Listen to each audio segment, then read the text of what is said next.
Skin থেকে বেশি তাড়াতাড়ি হয়।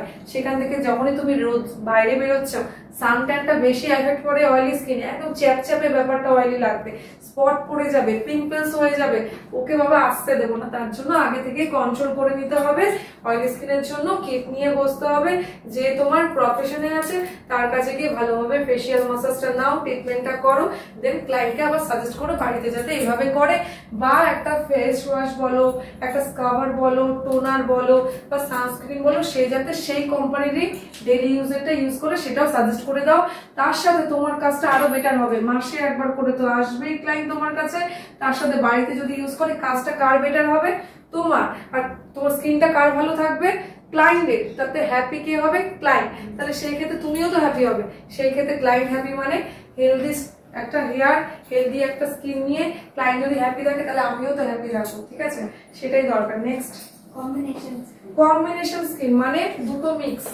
এটা একটু খুব কঠিন, দুটো মিক্স হয়ে যখন যায় না তখন ভেরি মানে প্রবলেম হয়ে যায়। এবার এটাতে কি করে করতে হবে? Very important. কম্বিনেশন যদি স্কিন পেয়ে যাও, সেখানে কি করে বুঝবো যে এটা কম্বিনেশন স্কিন? কোন কোন জায়গায় অয়েল থাকে, কোন কোন জায়গায় ড্রাই থাকে, সেটা আগে শেখানো। একটা ধরো তোমার ফেস, সেটা ফেসে আমি বুঝে গেলাম তোমার কম্বিনেশন স্কিন। কি করে বুঝলাম যে কোন জায়গাগুলো অয়েল থাকে, কোন জায়গাগুলো ড্রাই হয়? প্রথমত এই যে বোনস, ফোরহেড, এটা চকচক করবে, এই যে বোনসটা যেখানে হাইলাইট পোরশন চকচক করে। নোজ বল যেখানে হাইলাইট করি, ঠিক আছে, এখানে চকচক করবে। চিক, অ্যাপেল চিক যেখানে ব্লাশার ইউজ করি সেখানে হাইলাইটস করবে।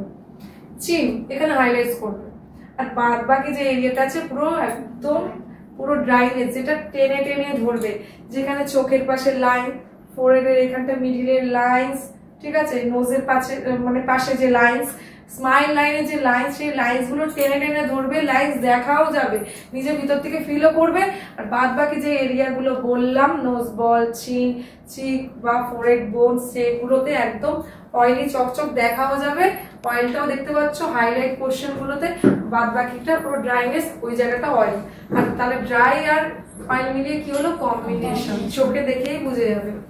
তাও যদি না বোঝো, টিস্যুটা রাখতে বলবে মর্নিং এ, ঘুম থেকে ওঠার পরে একদম রিয়েল আমাদের স্কিন থাকে, সারাদিনে রিয়েল স্কিন পাবে না। ঘুম থেকে ওঠার পরে যে স্কিনটা থাকে, যে ওয়াশ করার আগে রিয়েল স্কিন দেখবে টিস্যুর মধ্যে কিছু জায়গায় অয়েল আটকে রয়েছে, কোনো জায়গায় শুকনো রয়েছে। তাহলে বুঝে যাবে অয়েল যেখানে যেখানে ছিল অয়েলটা টিস্যুতে চলে গেছে, আর যেখানে যেখানে ছিল না সেখানে অয়েলটা যাওয়ার কোনো ব্যাপারই নেই। সেখানেই কম্বিনেশন স্কিনটা তুমি বুঝতে পারবে, দুটো মিক্স করে, ঠিক আছে? সেক্ষেত্রে আমরা কিভাবে কাজ করব? প্রথমত দেখতে হবে ক্লায়েন্ট কি ফিল করছে, ড্রাইটা আগে ফিল করছে না অয়েলটাকে আগে ফিল করছে। সব কোম্পানি